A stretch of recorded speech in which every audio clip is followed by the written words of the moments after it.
Yo, what's going on YouTube? Today's video we're gonna be watching Aiden Pleterski. Without further ado, Most people know that I get threatened a lot on this channel. People don't like it when you expose them. I suggest you use the money you got from pumping your Patreon to hire a good lawyer. You're gonna need it. So scammers saying that they're gonna go after me is something that I've long been desensitized to. CoffeeZilla. Nobody knows anything about his family because they don't have the resources I have. But what we don't talk about a lot is that the opposite is also true. When victims of scams learn what's been done to them, the scammer very often becomes the target of a lot of personal threats. And honestly, most of them seem to take the same approach I do. You unfortunately have to ignore it. Because 99% of the time, internet threats are just that, threats, which never go beyond the screen. But this video is a reminder that every now and then, someone will take it all the way. We're talking today about Aiden Pleterski, a scammer who taunted his victims with flashy cars and took their money until it was too late. And he was kidnapped, beaten, and ransomed for $3 million, leading up to this video, which I will warn you, may be disturbing.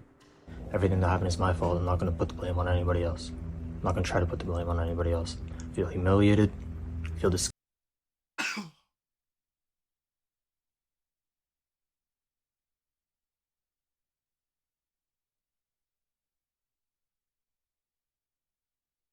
Disgusted in my actions. I feel disgusted in what I did. After 2021, I feel like a lot of it was illegal. All these guys that are owed the money, I'm going to do what I can do to make it right. I'm going to call each and every one of you individually.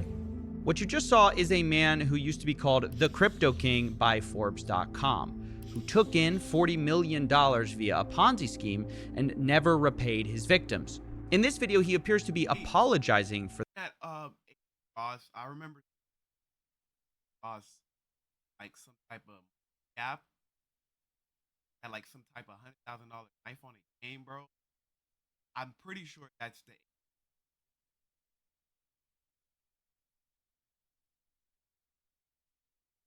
not gonna lie. for those actions, but now that he's free, he says he had no choice. Now, we first learned about the kidnapping back in March when Aiden Pleterski's father claimed that Aiden was kidnapped. But many people, including myself, didn't really know what to make of these claims because no evidence existed besides an interview, which was filed in court. The father says that his son was taken. They basically held him for approximately 3 days, drove him around to various parts of southern Ontario, beat him, tortured him, allowed him to make specific phone calls. Approximately 2 or 3 days later, he was released with the threat that he needed to come up with some money fast, specifically $3 million. But this week we found out that this kidnapping was very much real and that 5 men were arrested and charged with kidnapping.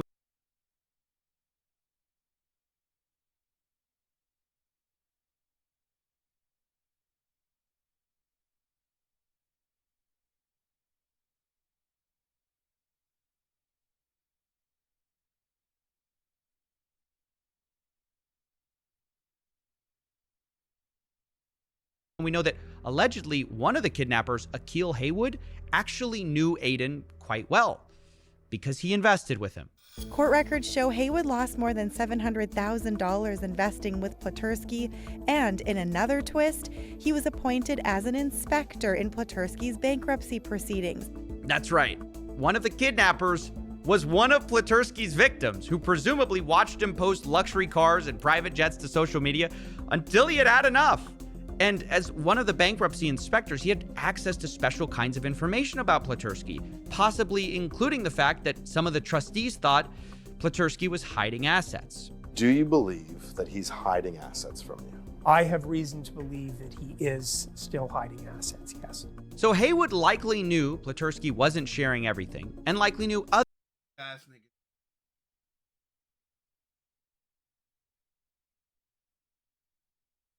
I'm pretty sure he's probably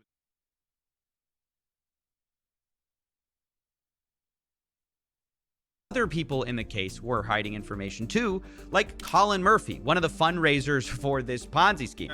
In January, he wiped his phone of all the data which he was asked for, and he had a very bad explanation for why. You wiped your phone before, knowing that they needed What was on it? I keep super sensitive stuff on there with my girlfriend, and it's funny because this Norman Groot guy, he's saying, oh, I'm hiding this information and blah, blah, blah, blah. And he doesn't realize that I've been keeping stuff to give to somebody. I just didn't know if he was the right person. Ah, dang, I was about to give you guys all the evidence. I was trying to get it to you, and then I swiped my phone for no reason. Yeah, this may be one of the most transparent ways to hide evidence. Just wipe it before and go, I had a girlfriend, guys. Can't hold me accountable. And my point is, these details suggest that Haywood might have believed that Pleterski was hiding assets that he could get that the court simply couldn't. Although it's worth saying, I'm definitely not defending what Haywood did, kidnapping him, because not only is it completely wrong, it quickly came out that Haywood isn't some misguided vigilante for justice or something. Given what he did next, he seems about as horrible. Haywood is also charged with threatening an official from Grant Thornton, who's overseeing the proceedings, for $2 million in cryptocurrency. The accounting firm said Haywood resigned as an inspector. Grant Thornton said, "We've been cooperating with police and have maintained open lines of communication. We cannot comment any further as this is an active investigation." Wow, you heard that right. Not only did Haywood threaten the scammer, he threatened the bankruptcy lawyers in the case and wanted a bunch of money from them, which is really playing both sides in a creative way, I've got to say. And my point is, look, it's not like he was looking for the amount he was owed, which is allegedly $740,000. He was looking for millions of dollars as a payday. So no one in this situation is particularly great. And of course, since then, him and his co-conspirators now face kidnapping charges. But what I do find very confusing is that all of the crimes being passed around here like a game of hot potato, the one person not being criminally charged in this situation. Money stresses me out. So I got this Experian app, and now I'm checking my FICO score. I got a new credit card, and I'm even finding ways to save. Finally, getting smart about money feels really good.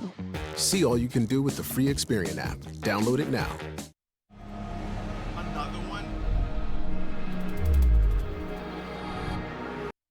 Is Aiden Pleterski himself the original scammer in this whole situation that started this all?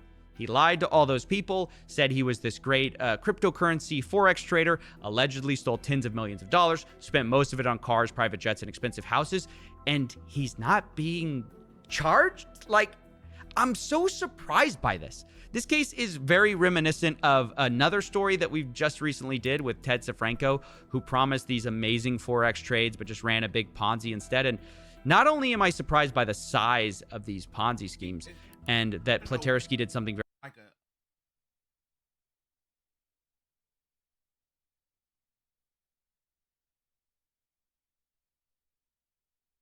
I'm trading. I don't know how he like.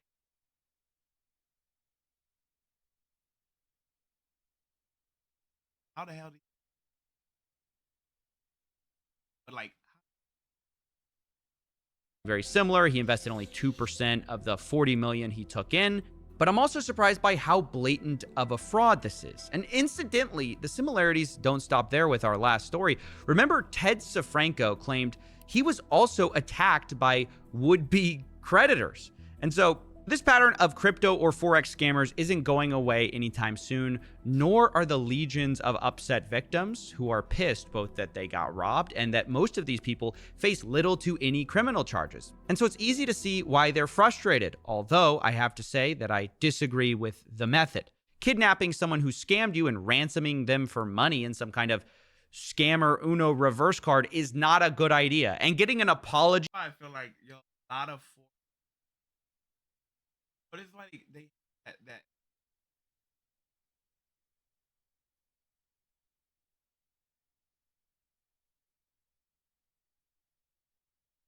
some of them are good. Majority of them are dickheads, bruh. From them when you've beaten them up isn't doing anyone a service. So for ethical reasons, human reasons, and stay out of jail reasons, maybe don't do this. Don't do it. Sounded a little half-hearted, Coffee. What's next? Please drink responsibly? I don't know. I constantly get threats, so I sympathize with the guy. And don't do it is the right answer, but I don't know. But what? Well, I don't know. I get it, I guess. I mean, it's wrong, but I get it. But it's clearly wrong. And look, Haywood sucks, but I get wanting to screw the guy who screwed you. But I can't say that because it is wrong, and the impulse is wrong. And I didn't want to put this in. Like This $700,000. Aiden guy's horrible. I went to his Instagram to reach out for comment, and I saw what he's posting. It's all, you know, supercars, private jets. It's a middle finger to all the victims. And if I lost money to that guy, I'd be pissed too. Wow, Coffee. You got an edge. I didn't think you had it in you. No, I mean, I wouldn't do anything. Be honest, like, yo, tell me what y'all would have did. I think this guy's so trustworthy. Acting like he and you finally decide, all right, bet, let me invest into it. Find out.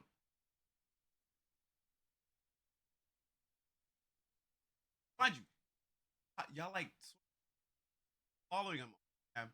Him buying a brand new Lamborghini. Him bought a brand new yacht. Oh yeah, I'm furious. I am furious. I know. But I think this is the end of the video. If you guys enjoyed. Without further ado, stay tuned to the next one.